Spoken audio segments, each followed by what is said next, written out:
Hello and welcome to season 4, episode 1 of the No-Frills Teacher podcast. I'm host Joe Camps, and tonight's episode is titled 3 Levels of Leadership.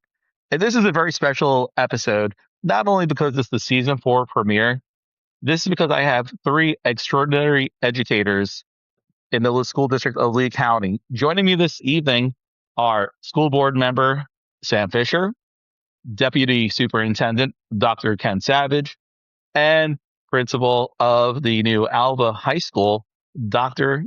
Joseph Restino. Gentlemen, thank you for joining me this evening. Yeah, Thank you. super excited. So this is like wild. I have 3 guests at the same time and kind of got to keep it all, controlled chaos, as they say, and look into a wonderful episode. This evening is going to start first with introductions. And Dr. Joseph Restino, you are a previous guest of the No-Frills Teacher podcast. Dr. Ken Savage, you are also a previous guest of the No-Frills Teacher podcast. So I'm going to go ahead and introduce school board member Sam Fisher. Sam, thank you for joining us this evening. Thanks, Joe. I appreciate it. I guess I'm the rookie of the bunch, so I'm looking forward to this. So thank you so much. Don't worry, you are definitely the rookie. That's okay. Dr. Restino, he could run this podcast, host it without, but it might even be online right now. It's really only the third time. It's like he's kind of like, if you do watch Saturday Night Live, it's like the Five Timers Club, and that's what he's approaching soon. oh yeah. You gotta get that jacket for him. That's it. I like that. I like that reference. Okay. That's it. So the others knows a little bit about Dr. Restino and Dr. Savage, and we'll touch on their experiences and background in a moment. But as the newest guest, I should say, of this podcast, Sam, Mr. Fisher, I would love you to share with the audience a little bit about yourself, if you could do so, please. Of course. So I am currently the District 1 elected school board member in Lee County. I cover, for your viewers' reference, most of Cape Coral, Captiva, Sanibel, Pine Island, Matlacha, and about 20 houses in Boca Grande. Still haven't figured out who made that map, but it works. I've been on the board since 2022. I'm entering my 4th year, so it definitely feels like dog years in some ways at this point. But background, I'm an attorney, and as I tell Ken and Joe, and same with you, Joe Camps, don't hold that against me. So actually used to do a juvenile law back in the day, so really gave me an interest in the impact of what education, community, and structure can have with children. So that was a really defining moment in my life. Outside of that, I'm married to my amazing wife, Cecilia, and she's a veterinarian, and we have 2 vet practices in Cape Coral. So the joke is she definitely makes up for me in all ways. I'm also a proud parent of 2 twin daughters in elementary school and a high schooler, my son right now. So, and I live in Cape Coral. And as I said, I'm really excited to be on this podcast, and it's quite an honor. Well, absolutely. Thank you for joining us. The honor is all ours having you on, and just thank you for your service for the staff and students, the families, the community within the school districts of Lee County. I know you're a very big advocate for our students, our teachers, our families, and once again, we're grateful and appreciative of all that you do. So thank you. Thank you for all you do. Of course. And let's go on to now our Deputy Superintendent, second time now appearing on the No-Frills Teacher podcast, Dr. Ken Savage. Dr. Savage, thank you for coming back on the show. I guess the first experience wasn't so bad, huh? When you told me Sam Fisher is going to be on and Dr. Restino and I get to be with both these guys, like, holy cow, I'm over the moon. It's fantastic. Happy to be back, Joe. So, and of course, you're welcome, and thank you for joining us. And what a great trio of guests. I kind of tuned my own horn here. I was bragging a month ago that guess who's going to be on my podcast when I do season 4? It's going to be Restino, Savage, and Fisher. And people are like, how did you get those 3 guys at the same time? I don't know, but I'm glad I did. So, Dr. Savage, can you just tell us a very brief background about yourself, just for those who might have not, caught the previous episode that you were on? Sure. Yeah, absolutely, Joe. So, I'm really a lifelong educator. My family is also largely in the educational business as well. Most of us have been teachers in the family, but I was also an assistant principal, principal. I've worked at all the levels, elementary, middle, and high, and I even worked at the state level. And then I've also been a district level leader. So just really, I've had a lot of different experiences in education, but all of them have really taught me so much. And I think at the end of the day, for me, it's just really been about service to this community. It fills me with a sense of purpose and mission. And it's been a great career for me, just to a lot of great experiences. That's awesome. And for those who are familiar with Dr. Savage that are listening or will listen to this episode, he is the real deal. And I know this from personal experience. We had mentioned this on the previous episode that you were on back around October, that Dr. Savage was my principal, my administrator, when I was teaching kindergarten of all subjects at Veterans Park Academy for the Arts. So I know firsthand what an amazing educator and administrator Dr. Savage is. You're a rock star. Thank you for all that you do, Dr. Savage. So are you, Joe. And for those who didn't know, he was an amazing kindergarten teacher. And he could teach a lot of different subjects in grade levels, but he was called the kindergarten whisperer. He could handle it was just amazing to watch. Awesome. I really fundamentally believe that anyone who can teach kindergarten, there's nothing you can't do, because that is one of the hardest jobs. And just a good reminder that for your listeners who don't know, he was an amazing kindergarten teacher too. Oh, thank you. Thank you. I don't know now, year 21 of my career, if I have that magic anymore in me, but I think it's pretty awesome. And I much love through the kindergarten teachers for sure. Absolutely. And that brings me to, last but not least, Dr. Joseph Restino, third time guest on the show. I'm sure those that are listening know all about you, but there was something new from the previous episode. Last you left off, we were talking about learning with, servant leadership and leading with purpose. Yep. As principal of Success Academy and many other, schools that you oversee, facilities in Lee County. But something has changed or is about to change. Isn't that correct? Yeah, some big news. So currently I'm over at Success Academy. I also oversee the, instructional models over at the jail and DJJ. And actually next Friday, we're going to be breaking ground on the new Alva High School that I was blessed to open. Congratulations. And that's got to be exciting. Now, this is your second school that you're opening. Is that correct? Yes, so I opened up Lemuel Teal Middle School. Actually, at Success Academy, we established a new elementary school we call Foundations program for students grades 3 to 5. And yeah, I'm getting the opportunity to open up a high school. So I'm gonna, I would call an asterisk next to my name, being kind of in the same multi-level leadership as Dr. Savage. Not quite there, but I definitely dabble now in the elementary school realm. Mm-hmm. And for those that are listening to this episode, I could say once again, from personal experience, Dr. Restino is definitely a mentor to me as I go through my leadership journey.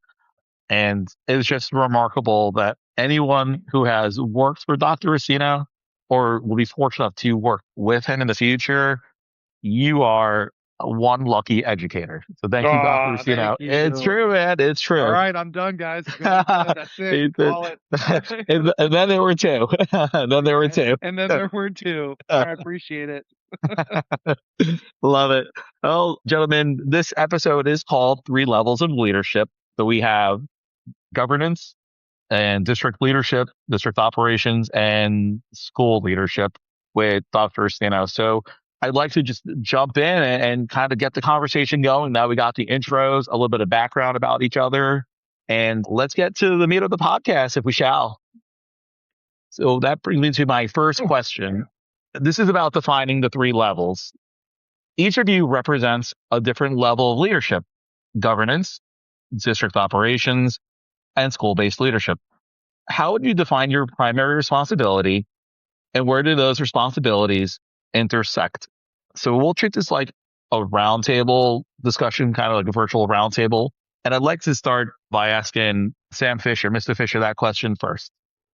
Sure, of course. Sam, please, not the Mr. Fisher. You're making me feel too old now, Camps. Got it, Sam. It is. You got it.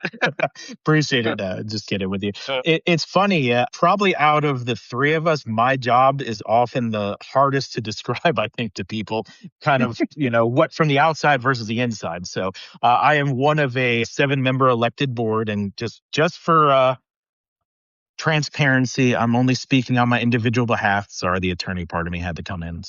But there's 7 of us are the board members, and we are effectively this legislative branch, and we have very defined duties.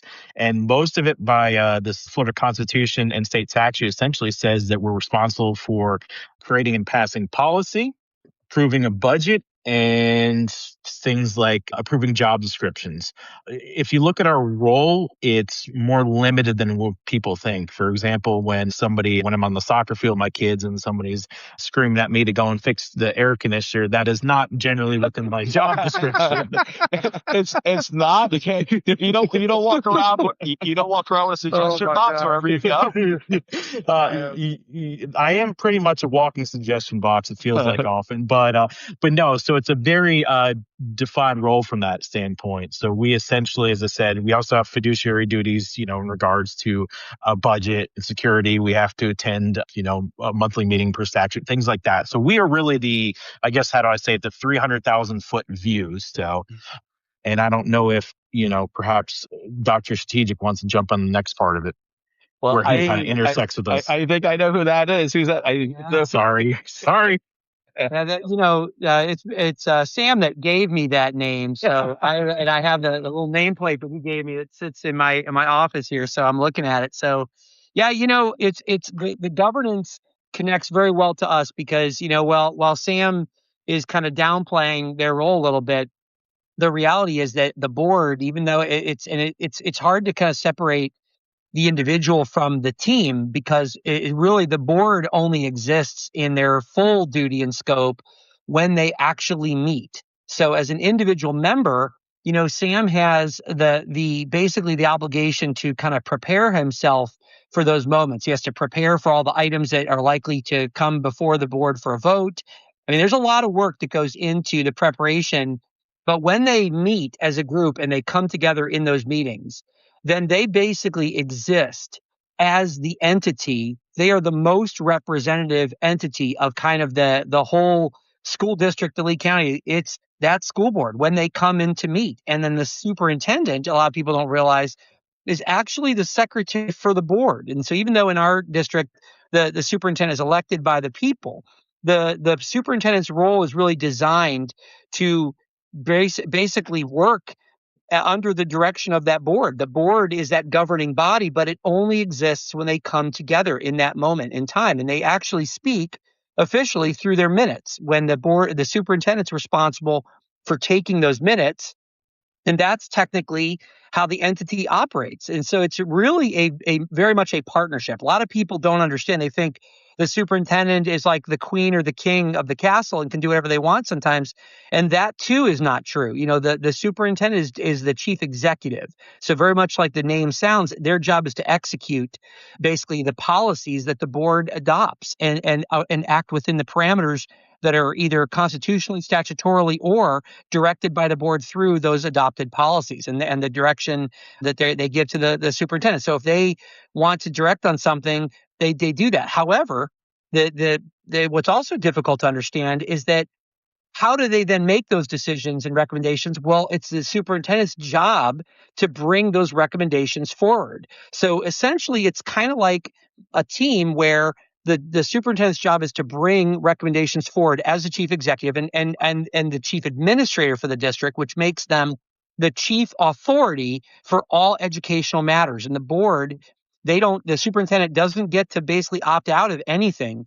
If the board has a question, the superintendent has to try to work towards providing an answer to give that board the type of recommendation that they need to act on. So it's a very difficult partnership to understand. And to be quite candid, I don't think I fully understood it even before I became superintendent. And so it's really a very difficult thing to wrap. Now, the part that people I think definitely understand about the district leadership side for the superintendent and the district team is that we're really responsible for the day-to-day operations of the district. And that means that 7 days a week, 24 hours a day, when the board is not in session, everything falls on the district leadership. So every failure in the system, we take that on. That's our responsibility. And then when that board comes together to meet, it's that opportunity to provide new direction, to adopt new policy, to do the business of the board.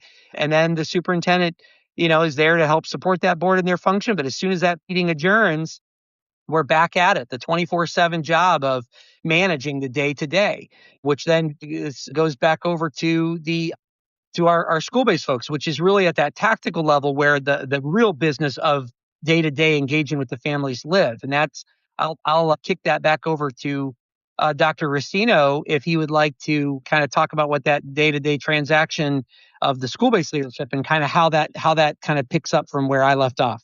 Yeah, absolutely. No, yeah, jumping in, really how I kind of looked at things going into this, and is really just the school board kind of like provides like the vision, and the district really builds out those systems.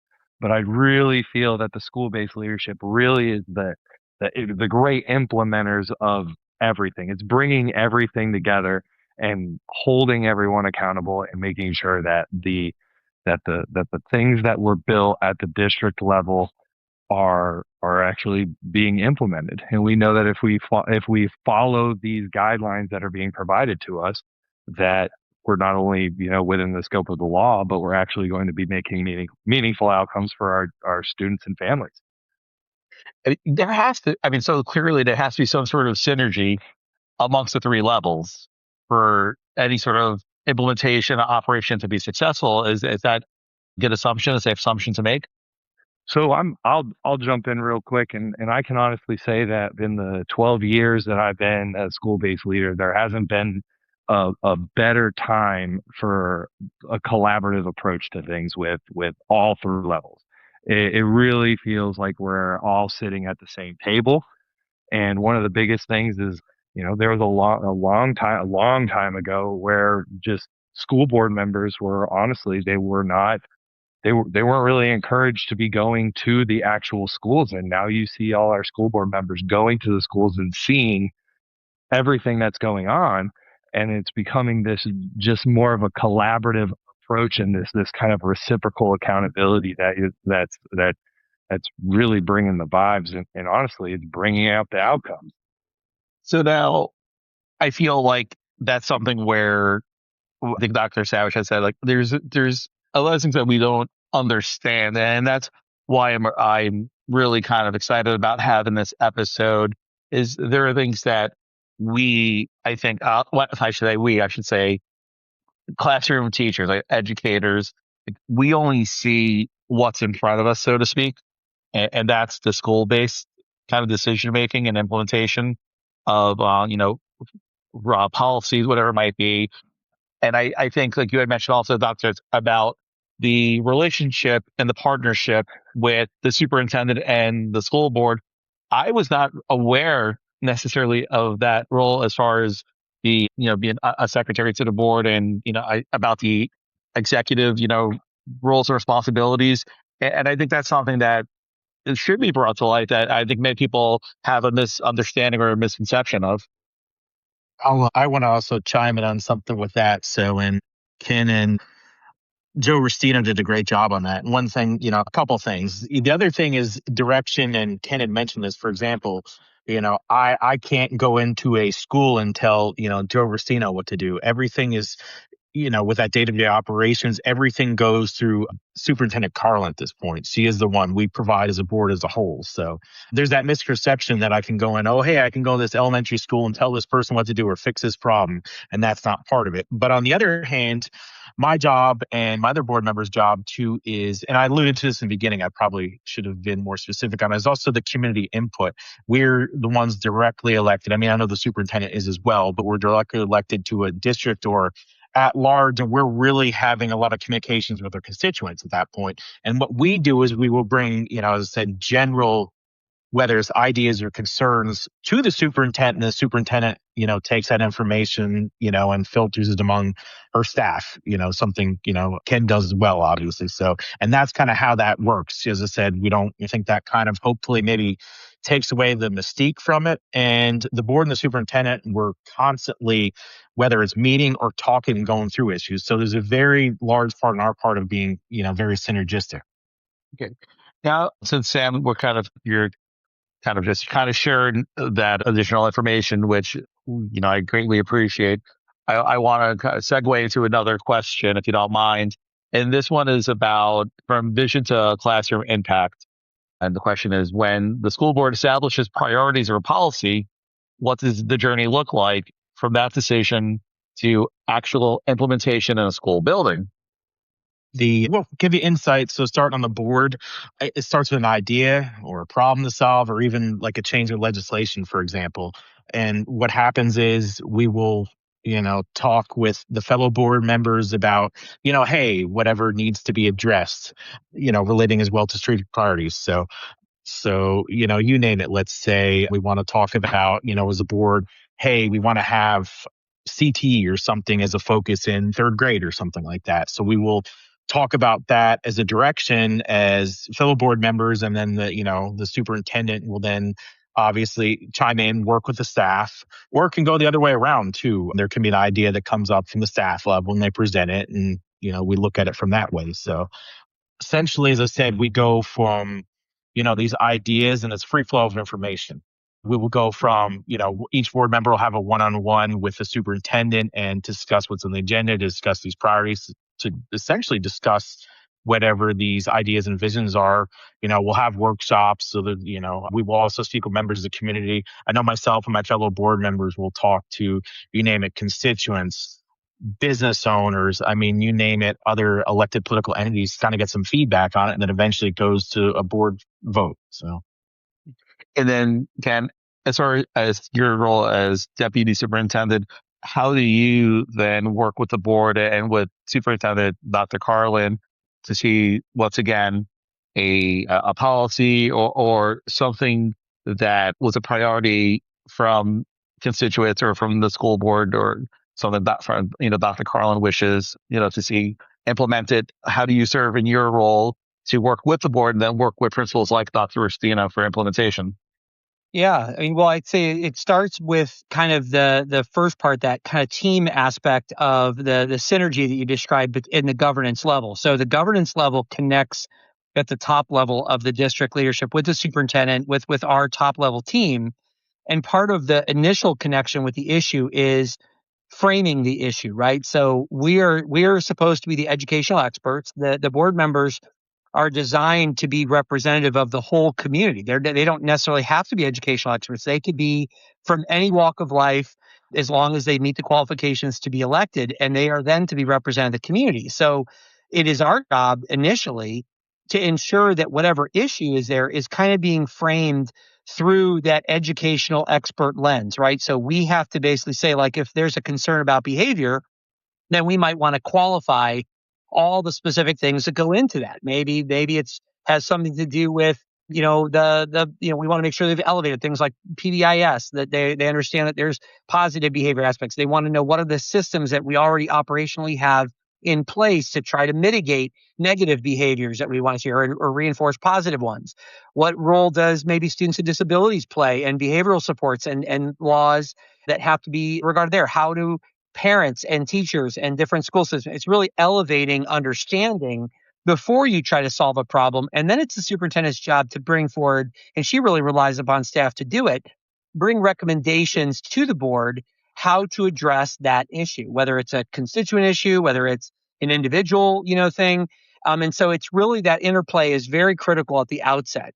Once the team has really come together to establish clarity about a direction, the recommendation is being taken under advisement by the board, and they are willing to then kind of honor and say, yes, superintendent, proceed. Then it becomes implementation. And then the partnership really is between the schools and the district office. Well, the district office, our job is to produce clear systems. And in our case, we would refer to a lot of these things as procedures. So a policy, like if you're adopting a policy, that may be very high level. It may be very clear that it wants to adopt something, but it may not be really clear how it's actually going to be implemented. And in order to do that, the district has to set up procedures. In some cases, we may refer to procedures that already are being executed in the district and modify those. Or we might reach out to other districts to kind of see how they are implementing, maybe best in class districts and kind of emulate some of their procedures and then try to modify them. Or sometimes it starts at kind of the school level where some schools have really figured out an incredible, efficient, effective way to implement procedures at their level that we want to scale up for more people. And so it really can come in any of those directions, just like you heard from Sam related to how ideas and issues can kind of flow from any area and there's a free flow of it. The same thing can happen from a procedural implementation standpoint. But what we own as a district is that we have to kind of establish what is the tight and the loose. Where is it that it's a non-negotiable? Like for us, student safety is one of those areas where we have to be very explicit about what's acceptable from a student safety standpoint. And then areas where we allow for latitude and innovation and flexibility and piloting of other things. And that's, again, the interplay with the school-based level. Making sure that it's clearly communicated, that there's procedural documentation or direction to kind of support that implementation, and then kind of the communication back and forth with the various different school structures to make sure that it's actually being received and understood and implemented. So with that said, I want to overdo on Joe's area because I know he's probably wants to kind of talk through on what it's like to receive that direction and contribute to those ideas. Oh no, that's the best part about going after you guys is that you guys are hitting on all this stuff. Sorry, Joe. It's fine. And piggybacking off of what Dr. Savage is saying about like the tight and the loose, I really view the once that is ready to actually go to the school, I really believe that the principals are kind of like the great translators. So they get all this information from the district, from the state, from everything. And now it's finally time to put it into practice. And then you try and translate that within the context of your building. And that's where the individual leadership styles come in. That's where understanding the community, it's understanding the students, it's understanding honestly where the school is in Lee County. I mean, I'm just going to do like a loose example is hiring. I know that hiring was a big deal, and it actually came down to a conscious effort to reduce the vacancies in the school. And I know that our HR department was doing an absolutely fantastic job with trying to close that gap, and it required a substantial collaborative effort between the schools and the district. And then from there, it's going out into the community within the context of your own building and seeing what your individual needs are and kind of implementing it. So I have to ask this question then, Joe. Can there be misunderstanding sometimes between these levels? I guess that really applies to Sam and Ken, you as well, that when there's obviously communication happening between all three levels: governance, operations, district operations, school-based administration. However, have you ever encountered, or how is it handled when perhaps there is some misunderstanding between the three levels? Well, no, that's a really good question, and I might be a bad example because one of my personal pet peeves is when things are brought to be implemented or new ideas. I really don't immediately jump to the conclusion saying that won't work here, and that's one thing. Like I really want to embrace the idea and try it out and work with the district and work with school board members and try and actually implement these ideas and then honestly take the data and take the results from that and make it into something better.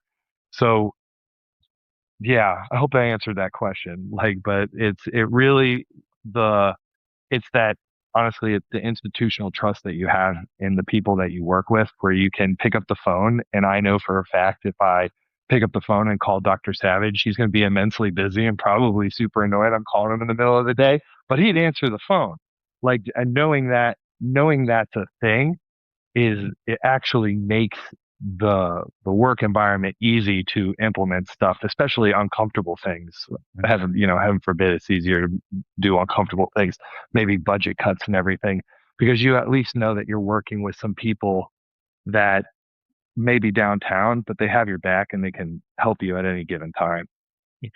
And I'm going to ask just a quick follow up while Dr. Restino kind of still talking about the communication piece. And just briefly, since you have experience opening up a school and then you're about to open up a second school, in Lee County with the Alva High School, how does that look as far as communicating with district leadership? Is it where this is our vision, or is this, hey, Joe, what is your vision for what you want your new building to look like? How does that work with the three levels?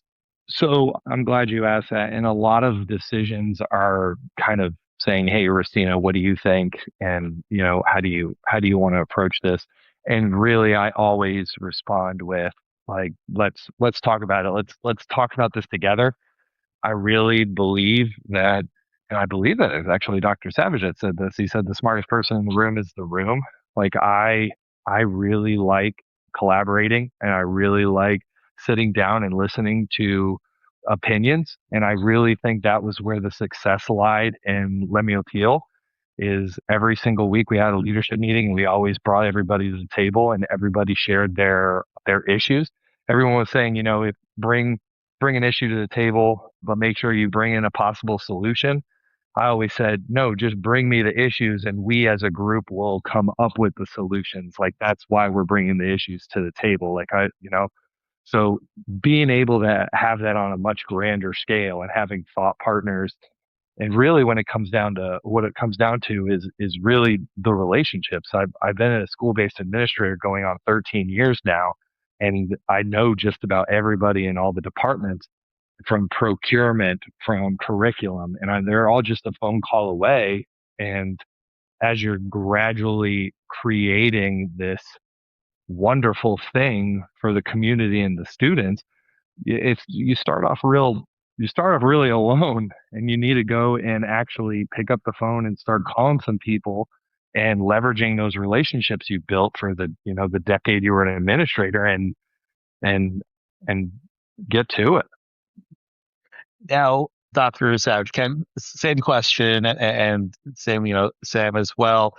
Do you often find has it happened throughout your tenure where there has been miscommunication or misunderstanding? And if so, how would you proceed and go about rectifying any sort of misunderstanding? Yeah, I mean, first off, I love what Dr. Restino said about the great translator for the role of principal. That is so true, and just, I think, a lovely way to kind of characterize it, that as the principal, you're kind of you're at your school, you get to be the tone setter. You're the district, right? Like the district, when you hear the district, they're usually talking about the central office or the central apparatus. And when I was a teacher, and even when I was an administrator, sometimes I thought of it like the Death Star. Like, that's the thing that comes over and blows up the planet that all the poor little Ewoks are on. Probably the best description. I really best analogy ever. I need to mute myself. I'm laughing too much. Again, it goes back to like what Joe said. It's you then have to try to translate what you might think is a terrible idea and try to think like, who did they run this by anybody? Like, did they ever think through like this execution before? Because, honestly, when you're a large organization, you pretty much go to any large organization anywhere in the world, and pretty much the number one challenge they're always going to bring up is communication. That is always in the top echelon of concerns, because it's the more people, the more systems, the more moving parts, the more challenging it is. And so the hard part is, communication isn't just telling people what to do, right? It's getting the collaboration that Joe described, where he's talking about involvement. When people are involved and they understand and they feel heard in some way, that tends to be something that they're very, they're happy to do it. They're happy to provide that insight, and you tend to end up with a better product. The problem is the speed and agility to do that at scale is very, very hard because the organization is big. It's lots of stuff is happening. Transactions are occurring, tons of them every day, and the systems are very complex, right? So it's a real challenge in an organization of our size to get that type of synergy and like thinking to stay with the example of translating. How often, if you ever played the game of telephone where, you go 5 people deep and you're already on a completely twisted message from what it was. And the intent isn't understood. The message is all discombobulated. And then of course it lands with a thud. So yep, I have a whole career of basically being disappointed, frustrated, unhappy, and I keep a quote on my wall that says, you cannot be a leader and a victim at the same time. And it was a consultant who we worked with many, many years ago that had that in there. And I keep it, it's the my favorite quote all time. And I keep it there because I was that victim. I was the complaining person who was like, man, if only the district wouldn't do this or the superintendent didn't do that, And the reality is that at each level you get, you start to realize, oh my goodness, I I have a choice of how I respond to that. And I think like what Joe modeled earlier on his response was just what a proactive and wise way to see things that is. That give people benefit of the doubt, try to just slow down, talk about it, try to make sure you reach out and get clarity if you don't have it. We try to build systems to do a little bit of that. Like we have things called principal leads where we've got principals who are essentially handpicked to really, hey, that gets kind of be your sounding board. So if you have an idea, something you want to run, Dr. Crown will say, have you run it by the principal leads? The other thing we do is we try to hire people who've led schools to work in our various divisions, because a lot of times when you're running a corporate office, you're really running a company. And that means you don't hire just a teacher to run your IT department. You run an IT professional to run you don't necessarily hire a math teacher to do it because they may not have the expertise. They may not know the network security. Now, if they've trained and all that, maybe, but a lot of times you really want to hire the most qualified. For your CFO, you're not necessarily interested in who can teach ELA. You're interested in someone who really understands how, the nuances of running the books at the massive system level scale that we need to. So, but the challenge is that they also, in turn, don't necessarily have any idea what it's like to run a school there or to run a school system in that direct school based capacity. So it's really about getting that blend of perspectives and then making sure you've got the back and forth opportunities. And so we've tried to find that right fit for us. But it's a never ending journey. I don't think we're ever there. I think it's something that we just continue to work on. And I just appreciate Joe being so kind, because it's a huge stress point. And I think he's a lot more graceful than I ever was when I was in his job to talk about that. And just for context, so those that are listening, Dr. Savage, can you let the audience know just how large is the school district of Lee County? Yeah, we're a $3 billion company that serves over 100,000 students when you consider all the different partners we have with charter schools ourselves. It is massive. It's just a massive enterprise. So, yeah, that's how big we are. Oh, yeah, I don't think people truly understand. Yeah, the size of our district that are listening. And now, as a school board member and a representative of a large number of constituents, Sam, how do you handle communication with district leadership, school-based administration, with the public? What does that look like for you on your end? Geez, I'm still trying to go back to Ken and I are very on the same wavelength about the Death Star. I gave you a good laugh. I'm somewhere in the record calling the district office that too.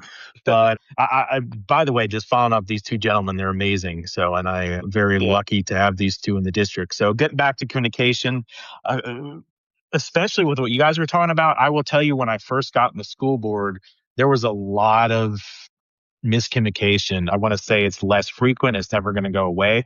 But even things with, I remember at the time, especially HR, we're very blessed with the leadership we have in HR now, but I can tell in the beginning, there was a lot of miscommunication. And, sometimes it's hard to anticipate those things, but just different changes and policies. I've even had it as a board member. So, and one of the things you have to remember about communication is, just because you're remembering something one way doesn't mean them. I remember a board meeting with the another individual board member, and we just had talked about something the prior meeting, and all I could see, and this person was saying, "Oh, well, we never said this or said that." In my mind, I'm like, "Are you crazy? What are you talking about?"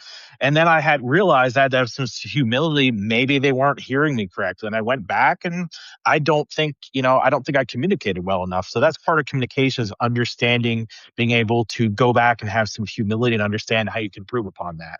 When it comes to the public, it's something I enjoy, but it's from a point of how should I say this? So I have a unique perspective also being a parent. So I have a ton of parents will reach out to me and say, this is going on, this is going on. So, and what I have to do is sit there, and I can't be there going, well, I'm going to fix this, I'm going to fix that. What I have to do is be a conduit. And, as a conduit, I take that information, like I said before, and bring that to our administration. So public, as I said, I mean, it's, and everyone has their own right and their own opinion, and they think of different things no matter what decision is made.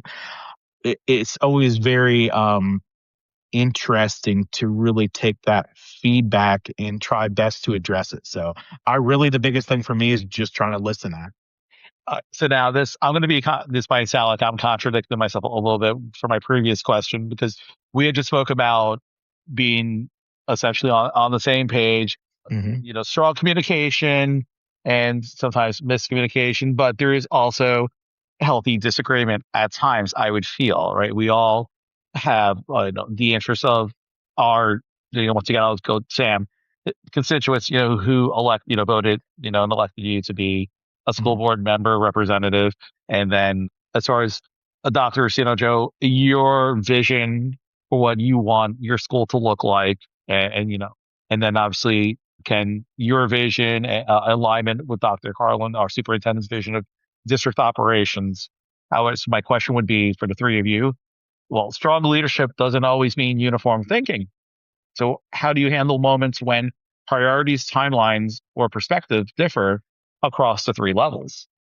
How do you respectfully disagree if there's, I guess what I'm asking is not miscommunication, but however, what you or, and we'll start with Sam. So if you are representing the public or the people, right, and correct me if I'm wrong, if I'm misspeaking or, incorrectly assuming roles and responsibilities, please, let me know. But constituents want one thing, but you might be getting something else elsewhere from leadership or from schools. So what does that look like? It's very interesting, I will say that. So I'm laughing because, like you said, communication is obviously key. As I said, it always goes back first to listening, but disagreements with constituents is said that will happen with any decision. I mean, especially when we did the redistricting, especially with elementary and middle schools, and especially in Cape Coral, I got a lot of feedback on that and a lot of disagreement. And really, the best you can do with that is listen and really try to explain your reasoning. So you're not necessarily going to agree, but try to understand it from their perspective, and then try to have them, as I said, best, like, this is why we did this. If you're transparent with why you did it, it makes it easier. You're not going to always have agreement with that.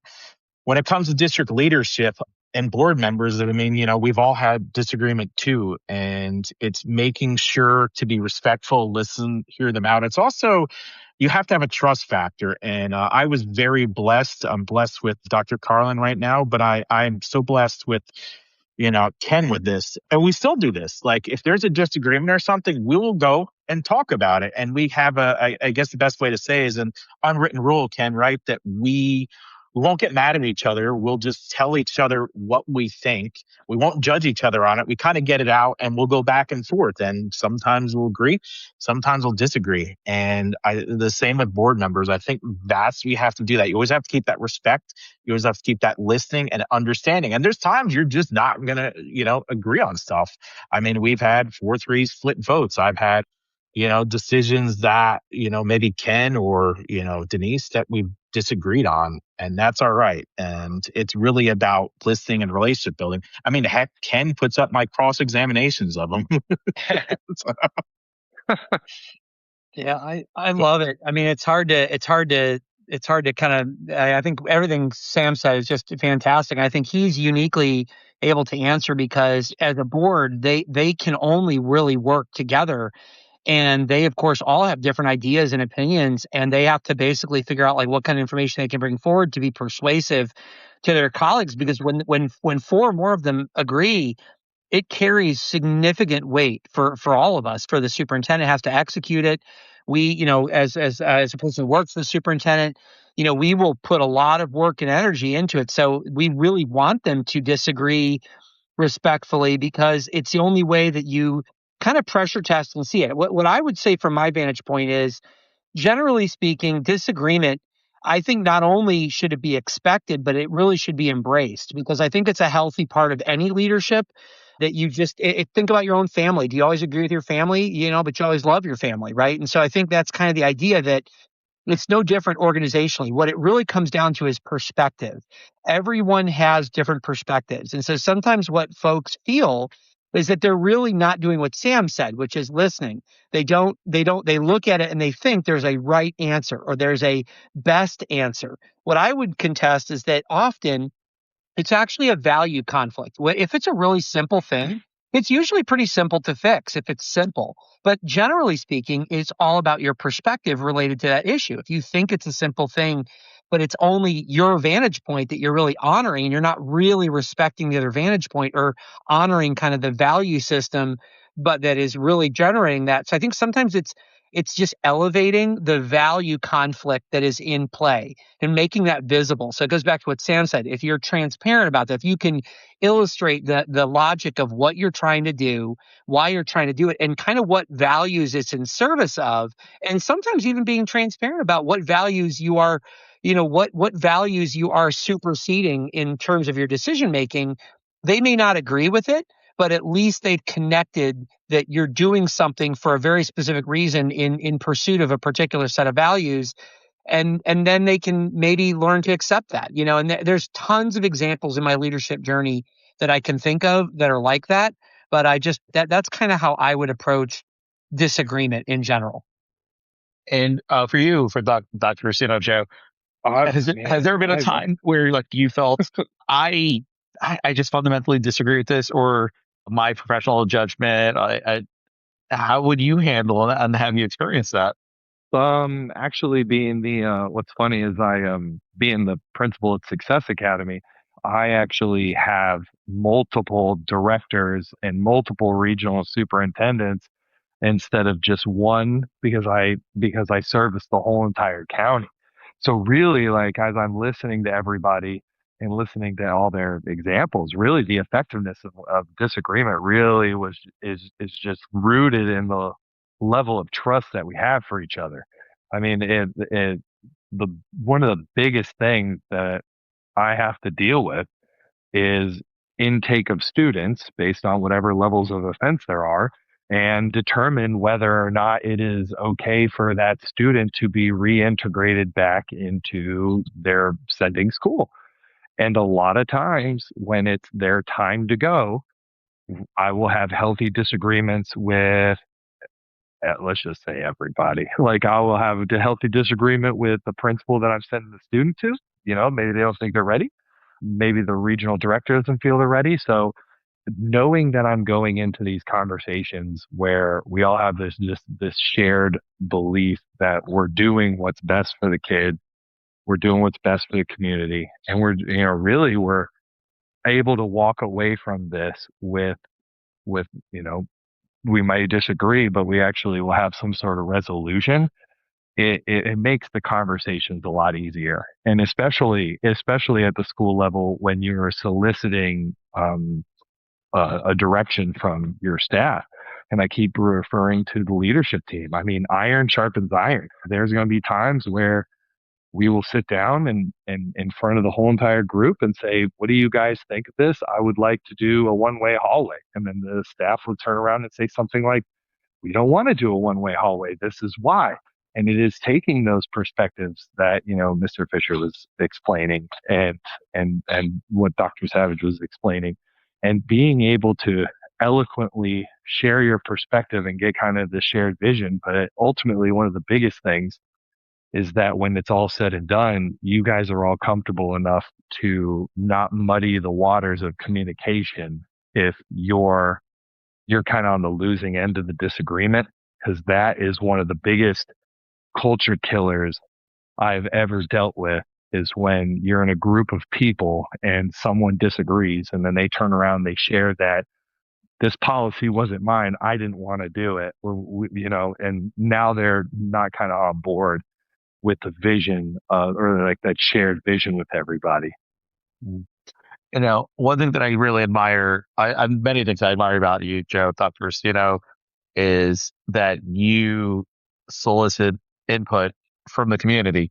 So you are heavily involved. I'm pretty sure you were on another podcast talking about, was it 90,000 people in a Facebook group or something like that? Yeah, I don't even listen. We have to do 3 or 4 more podcasts after this to tell you how that even happened. But yeah. So, and when you were saying open until I'd seen you had solicited feedback from community. So, which kind of will segue into my next question, which is community voice, and how does community input influence your decision making? Say, differently from the school level, community input and voice at the district level, and then ultimately up to governance. So kind of start backwards this time and continue with you, Dr. Rustino.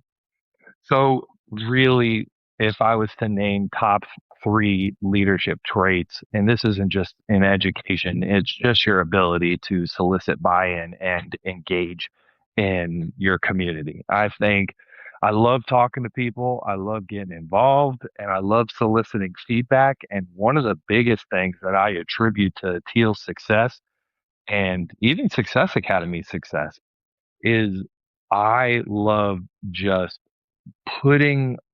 opening your soul and putting it out there and engaging with the community and jumping onto Facebook. A perfect example, there is a group that I am the administrator for now. It has about 97,000 people, and it typically, runs a little hot when it comes to educational topics.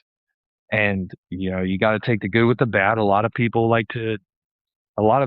school leaders don't like to engage. They want to just say that, they burn hot and then they'll never hear from them again.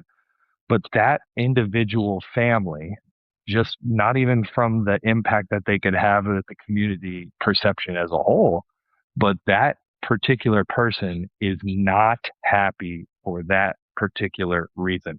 So it's just a matter. I just took my phone out and send them a message like, hey, I'm the principal of the school. I'm sorry that you're feeling this way. How about this? I get into school at 6 o'clock in the morning. I know that might be too early for you, but if you're willing to come in early, let's chat. You bring the kid and bring the parent in. And I understand that from a district and possibly like a school board scale, that's almost impossible because of how many people they service. But that really comes down into that why the principals are the great translators is I love solving problems. And clearly this person at this time saw that their child was upset and engaged in a group Facebook post where probably 99% of the people don't even go to school anymore and they want to voice their disapproval. Well, come on over and chat with me. Like, let's talk about it. And now they can't do anonymous anymore. Like for people listening, Facebook has anonymous setting and group settings, and we disabled that. So now the parents need to really just step up, and if they have an issue, I engage. And that really to me is just one of the most powerful things, is just a leader's willingness to take the goods with the bads. And just like having disagreements with your, work community, being able to engage with the community and let the parent or let the community member get angry a little bit and find some common ground and really just improve upon, like, walk away better than going into the conversation. Do you feel, Dr. Savage, that you were receiving input continuously throughout the day in your role as deputy superintendent as well? Or is that something that usually gets, if a community member reaches out to you do you typically recommend or suggest that they reach out to school-based administrator, or is it just a larger scale, like different? I guess, to be honest with you, I'm naive to how that process would work beyond the school. Yeah, it's a great question. And you kind of earlier tapped into this question when you talked about the challenge of communication, and I kind of was earlier just kind of explaining how hard that really is when you start to scale up, right? So the schools, if you think about them, they're kind of like our franchises. They exist at that transaction level. They are delivering that daily service, and any service that is provided at our level, you're thinking at that kind of basic customer level. So if it's our payroll department, is the person being paid accurately on time? If it's a transportation system, is the family being picked up? Is their student getting picked up on time or at all? Right? Like, or where are they? Where's the bus?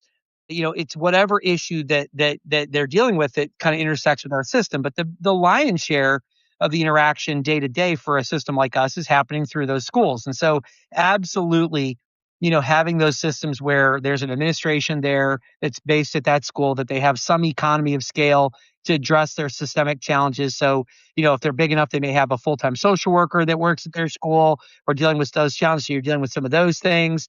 If they're big, like a high school, they may have from a nursing standpoint, all the different services that you basically try to run as an entire district, depending on the scale and size of the school, they may have more or less resources there to address those basic things. But when you get to our level, kind of at the corporate headquarters, your job really is to provide the system. You don't necessarily have the parent, right? The parent, if you by the time you're seeing and dealing with their issue, they're very dissatisfied with whatever happened at the school level in all likelihood, right? Because if they were satisfied, they're not really calling you. And so you're dealing sometimes with the issues that your systems kind of failed to address at the tier one level, that ground level.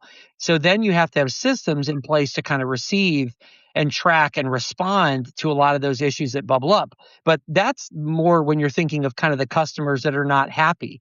And I say that to say that often that tends to be the issue is you're not necessarily hearing from a satisfied customer a lot of the time because they're satisfied. They're busy, they're living their lives, and they're engaging, and their child's being well served, or they're a happy, worker in the system, or they're a volunteer. It could be any of those things.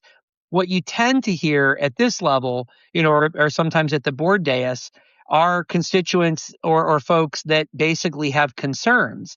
And so what you have to constantly balance is that you're serving an entire community.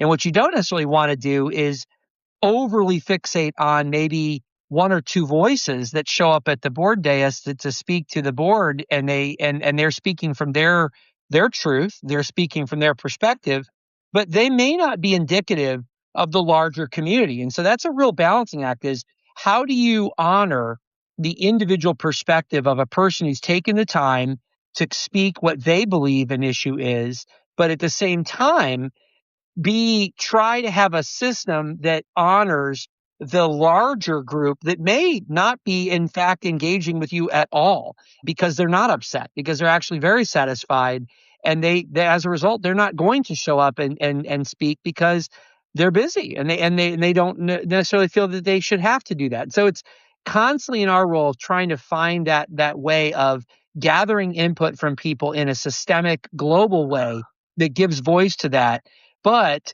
also providing for those individual opportunities for people to share their own unique perspective, and then trying to analyze, is there a trend, or is it more of a system? If you have 10 people who are now speaking on a particular issue, Mr. Fisher, if he's hearing a complaint from a host of constituents, he has to kind of sort through, is this just because we're making a decision that we know is probably not going to be popular with a small group of folks, or is this really indicative of a larger systemic challenge that we have to address? And those are things that I got to be honest, I don't think we have those solved. I think those are, again, really challenging, very real things that we have to continue to try to figure out as a system.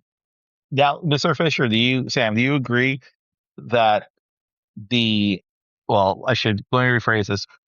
The majority of your day as your role as an elected official is communicating with the public, with your constituents, and obviously try to serve it out there, but the interest of the community.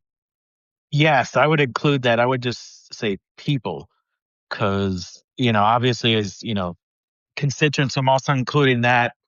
I'm out in the schools a lot, and I listen to a lot of the feedback, whether it's the, principals, teachers, just kind of understanding how when things are implemented, how that works. As I said, whether it's other groups, I'll go and visit different, community groups, different business groups, you name it, just trying to kind of collect that feedback. So yes, when I look at that as a whole, yes. I mean, I joked about it before, but there'll be people that'll, talk in the soccer field and bring up things. And I mean, that's, I was elected by the people. So it's a very solemn, duty for me to make sure that I'm listening and I'm taking things into account. I do want to give a shout out to Restino, though, especially how he gets out to the community. That guy is amazing. And what he did over at Lemuel Teal, what he's done with Success Academy, and what he will do with Alva. I mean, he's really one of those just puts it all out there. And I'll tell you something. I really got to know him. I got to say, outside of visiting, over the first couple of years, my schools in my district, I will say I've probably put more miles on my car going to listen to Restino and at Lemuel Teal and to get that feedback. And just, I mean, he is so positive about things he's doing with students and teachers. And I love that. And I love that personality. So thank you for Restino for that. Good vibes, man. Thank you. I'm pretty sure that I saw a post not too long ago of Sam over at Success Academy, and you should suit us to lunch, right, Sam? Buying my kids Yes. lunch. And I will say all of the board members have done that to superintendent. Yes, so it's been amazing. But another thing is also talking to the public is perspective. One thing I did when I was campaigning that I'll do again is I did door knocking. I knocked, 8,500 doors or something like that. And that really helps you understand, it did when I was coming on the board, what issues matter. And I would ask, it didn't matter if it was, obviously, blue collar, white collar, retired, families, you name it. And you would find consistency in that. And one of the things, for example, that I did not think, for example, Cape Coral, we have a significant retirement community here. And one of the things that shocked me is I kept hearing about how they were alarmed by how early kids were going out for school buses without streetlights. Like I figured, as a parent, that's important to me. I didn't think the retirement community cared that much. And that was an amazing thing to demonstrate to me, like, hey, we really need to make sure, obviously, outside everything going on, that needs to be a focus coming in the district. So things like those, if you really listen to the community and truly hear that, you can help really do some amazing things. I love it. I love it. And you are all wonderful at doing that. Listen to the community and the teachers as well. I'm glad you mentioned school student safety with the buses. Obviously, student safety is, I think we could all agree, our number one priority. Right? We educate our students, but we want parents put their trust in us as a school system, a district, as teachers, administrators, to keep their children safe. And this kind of ties into when I had first decided to start this podcast and talk about all things education. I had made a promise to my listeners that I would talk about current events as well, which now leads me to something that had happened recently in the school district of Lee County and elsewhere. And it was regarding student protests, mainly, it seems like at the high school level. And once again, centered around student safety. There were students that I believe had received some disciplinary actions, if I'm saying that correctly, worded incorrectly. And if I'm not, please let me know, regarding where, though, the majority of students, I want to say it was over 90 something percent, like 96% or whatever it was, were, in adherence to, rules, or regulations, policies, however you want to say it. Sam, can you talk a little bit about what was going on and like really just within the frame or the scope of student safety regarding what had happened recently in the news with students that were protesting? Absolutely. And the three of us on this podcast have talked about at various times student safety. That is always on our minds. Like that is something that just, as a board member, as parents, it's always there, and stuff that you see outside in the world right now is scary.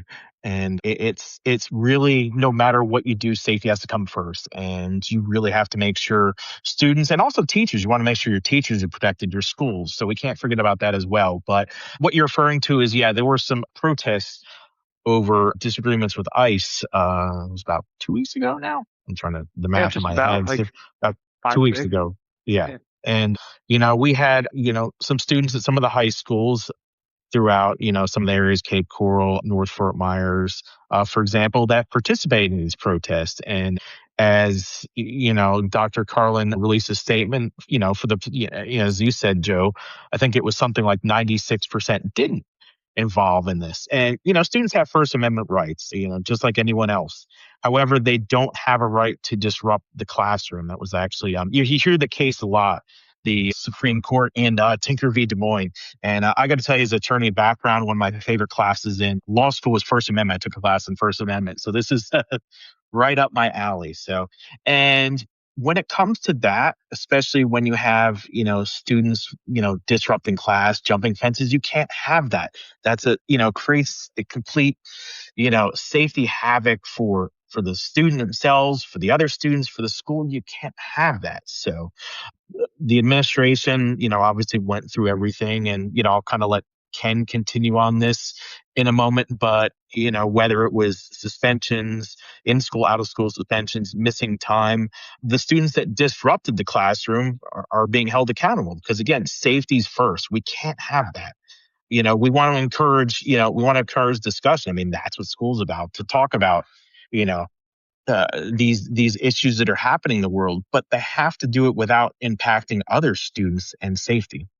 Trying to think if there's anything else in particular that I'm missing out on. But I mean, we treat it like we do every other code of conduct. The student signs a code of conduct, the parent signs a code of conduct, and that's it's a clause between us and the students and the parents, ensuring that in order to have a safe, safely operated school and district, that they have to agree to these norms. And unfortunately, some of these kids went overboard. As I said, I used to deal with, some of the kids that Restino deals with right now. I said I was a juvenile public defender. So, I can see what happens, unfortunately, when things can go wrong, and we want to make sure that doesn't happen. So, Yep, absolutely.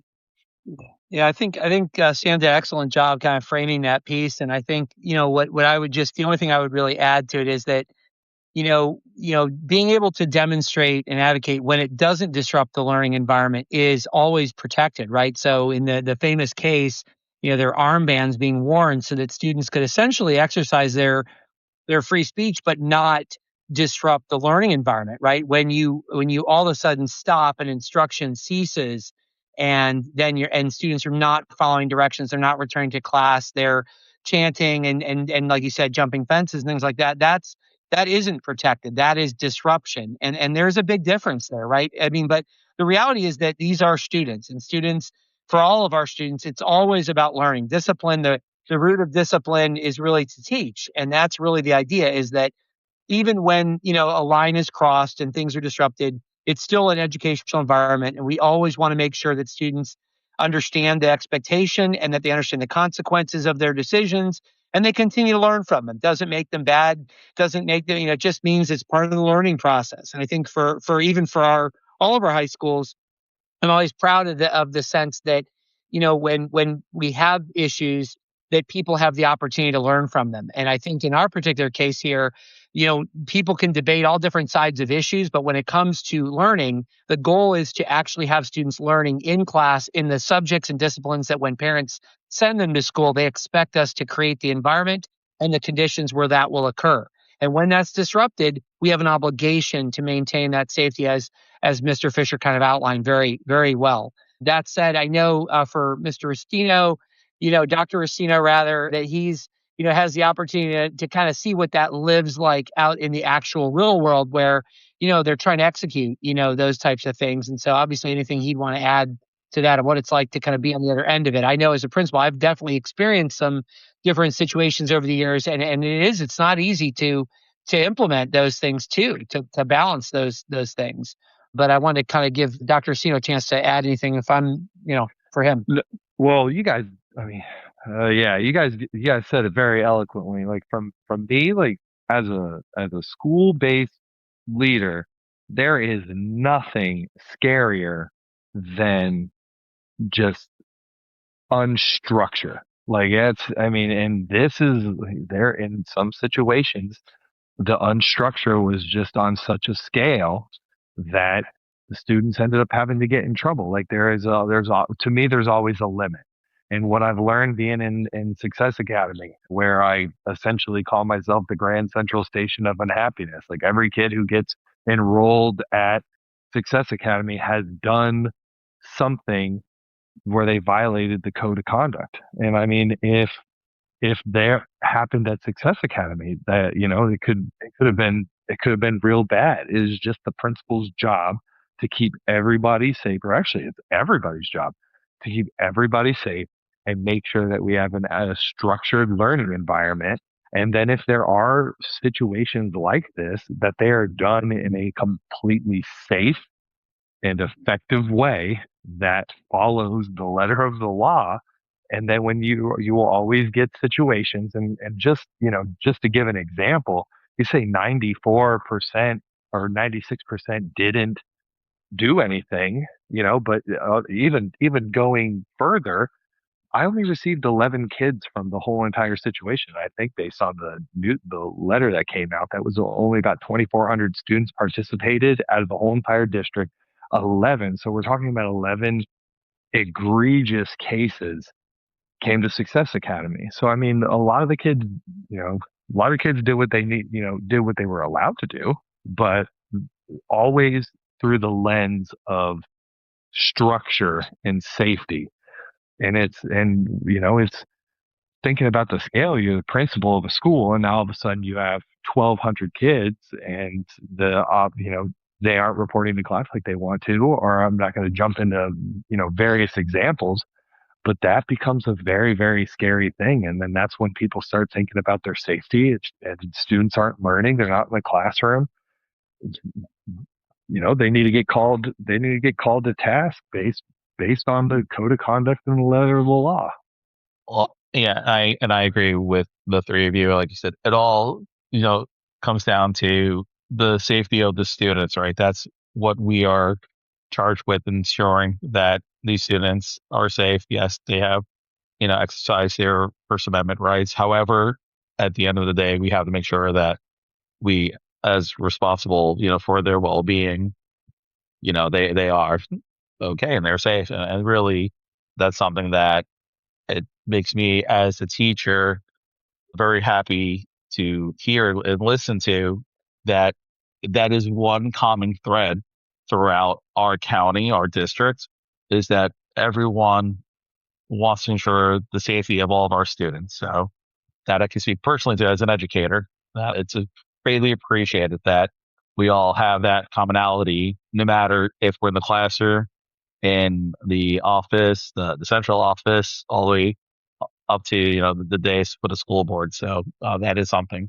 Now, as we're kind of winding down to the end of this episode, just one final question for the three of you, and that would simply be, if after listening to this episode, the audience, is there one message, or what message would you like to leave or share, like final thoughts regarding 3 levels of leadership and how they really need to work together to serve the students, and especially within the school district of Lee County? And we'll start wrap it up with Dr. Savage and Dr. Restino, and then final thoughts, Sam Fisher.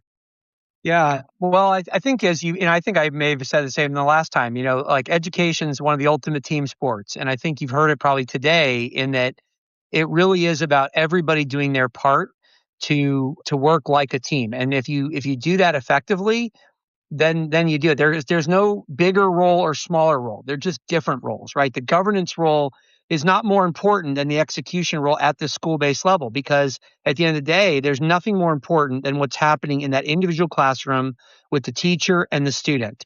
And all the rest of us are there to try to enable that condition to occur, whether it's governance, setting policy, whether it's superintendent enacting that policy, whether it's a school district administrator and that team at that school executing those systems on a day-to-day function. They're all essential and they're all equally important in my mind to making it all happen. So I think that's kind of that you already kind of said it, but that's really just that there's no role that's more significant than the other. They're all equally important in that team sport. Dr. Restino?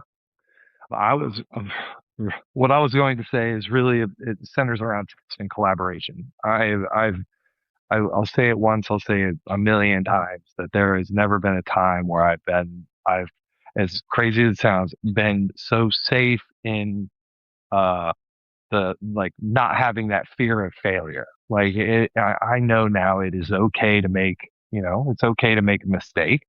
It's okay to encourage the mistakes.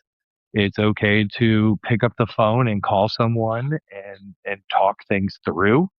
And you have to have if you have an institution that's based on a foundation of just trust, you can do some pretty amazing things. And right now, I truly feel that we are doing some pretty amazing things because of just everybody on all the levels just willing to listen and, willing to engage in a collaborative, discussion on anything.